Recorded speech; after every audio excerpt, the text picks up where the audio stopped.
अच्छा, इस T20 world cup में जो एक मैच हम हारे, बड़े मार्जिन से हारे, उसके बाद सिचुएशन बहुत टाइट हो गई थी। आपको सारे मैचेस एक तरीके से नॉकआउट थे। उस मैच में हार के बाद ड्रेसिंग रूम में वो बातें जो आप शेयर कर सकते हो, बताइए ज़रा क्या रहा, किस तरीके से फिर क्या अपने ऊपर भरोसा था कि नहीं हम कर पाएंगे, क्या कुछ था वहाँ का इनिशियल 30-40 सेकेंड, 1 मिनट 2 मिनट क्या हुआ ड्रेसिंग रूम में उस हार के बाद? नहीं, ऑब्वियसली हार तो किसी को पसंद नहीं आती है। एंड कि जैसे सुपर 8 का फर्स्ट मुकाबला, आपको पता है इतना इम्पोर्टेंट मैच है। एंड उसमें आप इस तरह से हारते हो तो ऑब्वियसली, अगर आप फर्स्ट फ्यू मिनट्स और सेकंड की बात करें तो ऑब्वियसली सब डाउन थे। एंड आई थिंक कोई किसी से बात नहीं कर रहा था। मतलब मॉल अपना अपना जाके किट बैग पैक कर रहे थे, सब कुछ कर रहे थे। एंड क्योंकि तब इमोशन भी हाई होते हैं उसके बाद, लेकिन 5-10 मिनट के बाद सब अपना काम कर लिया। देन वी गेट टुगेदर, हम बैठे और एंड फिर जब टीम में बात हुई तो देन फिर कोई उस मैच के बारे में बात नहीं हुई। कहते हैं कि वन ऑफ डे होता है, कि ऑफ डे आ गया। एंड उसके बाद हमें एक दिन की वजह से कि हम पिछले 2 साल से जो करते आए हुए हैं तो वो नहीं भूलना है। हम इतना डोमिनेट करते आए, एक दिन था या कि एक वही फ्यू आवर्स थे कि वो हम बुरा क्रिकेट खेल गए या वो आ गया समय और हो गया। और उसके अलावा आई थिंक हमें कॉन्फिडेंट रहना है। अभी वर्ल्ड कप एंड नहीं हुआ है, अभी और 2 मैच है तो कुछ भी हो सकता है। तो ये सब बातें हुई एंड उसके बाद सब लोग हंसी मजाक कर रहे थे, कुछ ज़्यादा उसके बारे में सोच नहीं थे। उधर ही डिस्कशन हो गया कि ये मैच इधर ख़त्म हो गई, अभी आगे क्या करना है उसके बारे में सोचेंगे। And rest is the history. तो वो मैच जिसमें को अब आप उप कप्तान हैं, हम सब के लिए तो परसेप्शन ये होता है कि भाई उप कप्तान हमेशा टीम में होंगे। अब वो मैच जिसमें आप बाहर थे, वॉशिंगटन सुंदर को मौका मिला, बाद में सूर्या भाई आए जब सामने तो उन्होंने कहा कि बापू नाराज थे और उनका नाराज होना स्वाभाविक भी है। तो आप सचमुच नाराज थे क्या और आपने जाहिर किया था क्या? नहीं, यस, ऑब्वियसली आप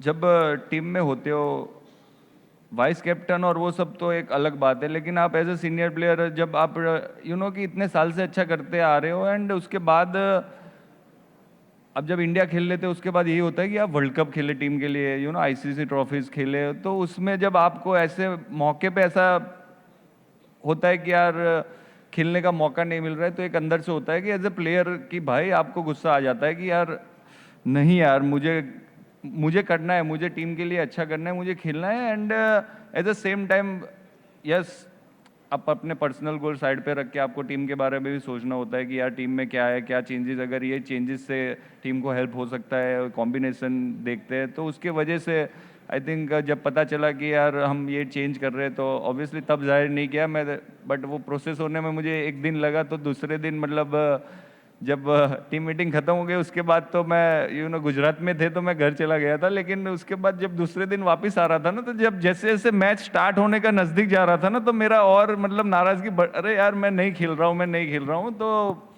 उसके वजह से मैंने जाहिर तो नहीं किया था, लेकिन आपके चेहरे पे पता चल जाता है कि आप नाराज़ हो या थोड़ा आप गुस्से में हो। तो उसके वजह से मैंने अपने आप को मतलब इतना समझा दिया था कि आज मेरे को कुछ बोलना नहीं है, कुछ करना नहीं है, मतलब मैं अपना काम करके निकल जाऊंगा। क्योंकि ऑब्वियसली आप जब गुस्से में होते हो या नाराज़ होते हो तो कुछ शब्द ऐसे निकल जाते हैं कि वो ना आपको भी बेनिफिट करते हैं बाद में, ना टीम को भी बेनिफिट करते हैं। तो मैं शांत रह के अपना वो, लेकिन आई थिंक क्रेडिट वो भी है कि कि कोच ने और कैप्टन ने आके मुझे बात भी की थी, लेकिन उन्होंने वो मुझे स्पेस दी। उन्होंने बोला भी होगा शायद कि मैं दूसरे दिन सुबह आके मेरे से वो चैट हमारी चालू हुई एंड फिर हमने वो पॉजिटिव वे में वो एंड किया। अच्छा दिनेश, अमूमन होता ही है कि जो काम करने में आपको डर लगता हो आप नहीं करते हैं। अर्शदीप की एक और खासियत है, हॉरर फिल्में जो आप देखते हैं डरते भी हैं लेकिन देखना भी नहीं छोड़ते। ये मतलब कौन सा शौक है हॉरर फिल्में देखने का? नहीं, वही है कि थ्रिल आता है, मज़ा आता है उस चीज़ का। तो आप देखेंगे अक्सर आप लोग भी वो चीज़ें ज़रूर करते हैं इसमें आपको डर लगता है, क्योंकि उसमें आपको थोड़ा सा वो एड्रेनलिन रश मिलता है। एंड उसी चीज़ का मज़ा होता है कि इसमें डर है लेकिन उसके बाद क्या, एक आधा कार्टून देख लो, एक आधा नॉर्मल सा गाना सुन लो तो थोड़ा नॉर्मल हो जाता है। लेकिन जब आप देख रहे थे हॉरर फिल्म अकेले, तो आप अकेले नहीं होते हैं, 2-3 लोग रूम में होते हैं जो आपको दिख नहीं रहे होते हैं, लेकिन वो वहाँ पे होते हैं। और उसके बाद अगर आप कार्टून देख लो कोई छोटा मोटा 2-4 मिनट के लिए, तो फिर वो चले जाते हैं कि हाँ इसने फिल्म नहीं देखी है। तो मेरा तो वही मोटिव रहता है कि फिल्म भी देख लूँ और डरूँ भी ना, तो वो बेस्ट कॉम्बो है। राजी, ये 3 लाख की टी शर्ट वाला क्या चक्कर है? खर्च करा के मारेंगे ये। ये इंग्लैंड में गए थे जब अभी हम टूर पे, तो तभी ध्रुव के साथ गया था मैं शॉपिंग करने। तो नया नया अभी व्लॉग बनाना शुरू किया है मैंने यूट्यूब पे। बोर होता हूँ तो चलो थोड़ा व्लॉग बना लेता हूँ, तो टाइम पास हो जाता है। तो तभी वो एक उसमें ले गया, कोई शोरूम में ले गया, तो उसने बोला कि पाजी इसकी टी शर्टें, पता नहीं शर्टें थी, कह रहा बहुत अच्छी होती हैं। तो मैंने कहा ओके ठीक है, अच्छी होती हैं, चलो देख लेते हैं। जब अंदर गए तो ठीक है, मैंने कहा भैया ये अच्छी है, इंग्लिश में जो भी है ना, दिस इज़ नाइस, बिलिंग कर लेते हैं इसकी। तो अभी इंग्लिश भूल गया हूँ भैया मैं, तो या this is nice billing do. तो जब वहाँ जाके देखा इतने इतने वो हो गए हैं पैसे, कन्वर्ट किया कैलकुलेटर खोल के तो 3 लाख कुछ बन रहा था। तो मैं क्या भाई साइज़ वाइज ठीक नहीं है, यहाँ से निकलते हैं। तो सच तो नहीं बोला उसको, लेकिन जैसे इंडियन लोग अपन करते हैं, तो मैंने बोला कि बाद में फिर से आएंगे आपके पास, आप संभाल के रखें, जब साइज़ आए तो बता देना। तो मैंने यही कहा कि 3 लाख की शर्ट पहनने का मतलब कोई नहीं है। अब ऐसे नॉर्मल आपने बनवाया हो दर्जी से कुर्ता पजामा और ऊपर बढ़िया सी पगड़ी पहनी हो, तो आपकी वैसी टोर बन जाती है, आपको ज़रूरत नहीं है महंगी शर्टें पहनने की। तो ये है 3 लाख वाली शर्ट का किस्सा सर। और वैसे भी आपके तो फादर को पता चले तो वो कहेंगे लैंड ले लेते हैं, टी शर्ट क्यों लेनी है, लैंड खरीदने का बहुत शौक है इनके फादर को। अब अक्षर एक ऐसा सिचुएशन आया जिसमें आप बहुत बुरी तरीके से फंस गए थे, वो भी किस्सा हो ही जाए जब इतने किस्से आ रहे हैं। माही का रिटायरमेंट और वहाँ पर अचानक वो अनाउंसमेंट, और उसके बाद आपका ये सोचना कि मैं क्या करूँ, क्योंकि वहाँ पर कई खिलाड़ियों की आंखों में आंसू, और उसके बाद माही की वो एक लाइन जो आपके कान में वो हाथ मिलाकर जाते वक्त कह गए, ज़रा बता दीजिए। हाँ, वो बहुत ही फंस गया था। मतलब